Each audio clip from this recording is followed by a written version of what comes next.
Dave the Tentacle is a point-and-click adventure released in 1993 by LucasArts, who were at the height of their game for making this genre of game. The story starts with a tentacle, yes, a tentacle, drinking some radioactive waste. Just let that sentence sink in a moment. A tentacle, the long, slimy, sticky things that are normally attached to an octopus, and certainly doesn't possess a mouth, drinks some radioactive waste.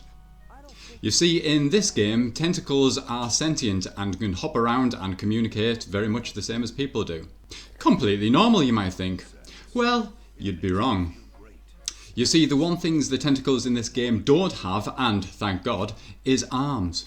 You see, the thing is, if they were to possess arms, then... Oh my God! Like I could.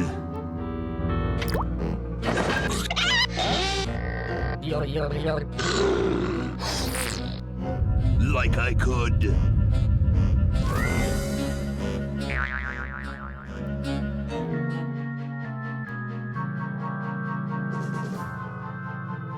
Take on the world. So yeah, Purple Tentacle, a tentacle with a power complex, drinks some radioactive waste and then sprouts some arms. This then gives him the power, or more accurately the power of the confidence needed to then take over the world. How he intends to do this is unclear, but let's not worry about technicalities. Or should I say... tentacalities?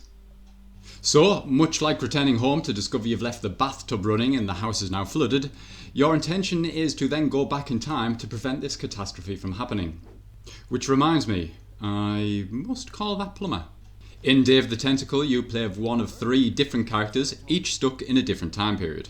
One is stuck in the past, one is stuck in the present, and one is stuck in the future, where humans are now pets and tentacles rule the world.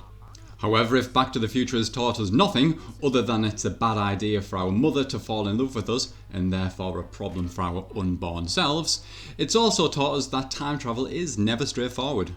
It also taught us that time travel requires a sweet, sweet ride in the form of a DeLorean. Unfortunately, Dave the Tentacle doesn't have a DeLorean for copyright reasons, but it does have the next best thing. A toilet. And so our heroes must help one another to not only get back to the present, but to also prevent a future where humans are forced to eat from cat balls. Well, though each character is stuck in a different time period, it does allow you to send items backwards and forwards by flushing them down the toilet. Though I must admit, I'd have to be pretty desperate to use anything that came out of my toilet. And obviously, with this game being set in 3 different periods of time, we have to use our knowledge of time travel to influence each time zone. So, for example, if a tree is blocking a character in the future, we can chop down that tree in the past to allow the character in the future to progress. Due to this time travel mechanic and the general quirkiness of the game, some puzzles are quite difficult or have a bit of an abstract solution. That's not to say the game is especially difficult, as the entire game is set within one house, just in different time zones. If you've ever played a point-and-click adventure before, especially one by LucasArts, then you'll probably have an understanding of what the solution is, just maybe not how to implement it. After all, with point-and-click adventures, the idea is that you get stuck on puzzles and will often figure out the solution later on, and Dave the Tentacle is no exception in this regard. Additionally, we now live in an era with this newfangled thing called the interwebs. So if we get stuck on a puzzle, we no longer have to cry in a corner like we did when we were children. Another thing to note is that Dave the Tentacle is technically a sequel to a game called Maniac Mansion, a game which is pretty much exclusively known for the fact you could microwave a hamster.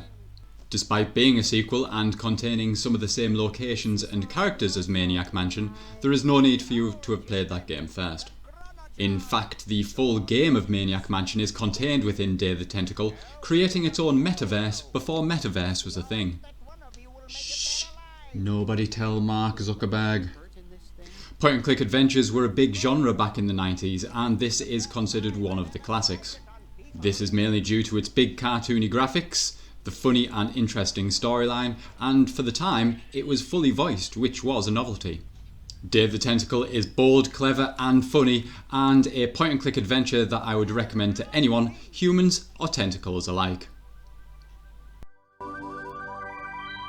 Bernard float over here so I can punch you. This must be that Woodstock place Mom and Dad are always talking about. What could it all mean? I don't know. I don't want to know. Die. Die. We may not live to see yesterday. I'm sure Dr. Fred wouldn't have done this if it weren't safe. After all, he is a doctor. It works! I can't believe it! And they said imitation diamond wasn't good enough.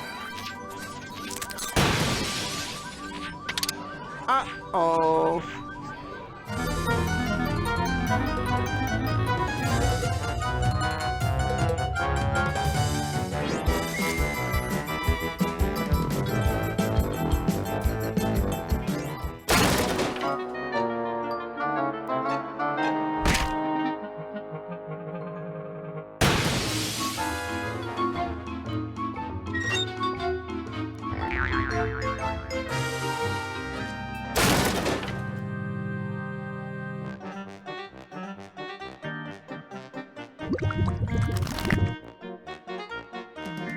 Cheap mail-order jewels?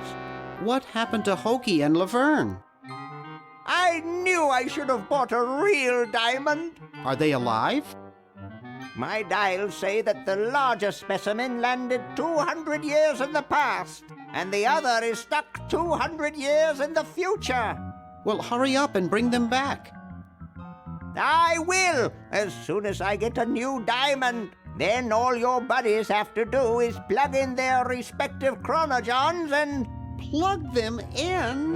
Where is Hoagie going to find an electrical outlet 200 years in the past? Yes, well, he'll be needing my patented super battery then, won't he? Now, where did I put those patented super battery plans of mine? Plans? How are we going to get Hoagie plans? Don't worry me with details, boy. Just help me find the plans. They're in this house somewhere. Now what am I going to do? I think I made myself perfectly clear. Step 1, find plans. Step 2, save world. Step 3, get out of my house. Let's get cracking.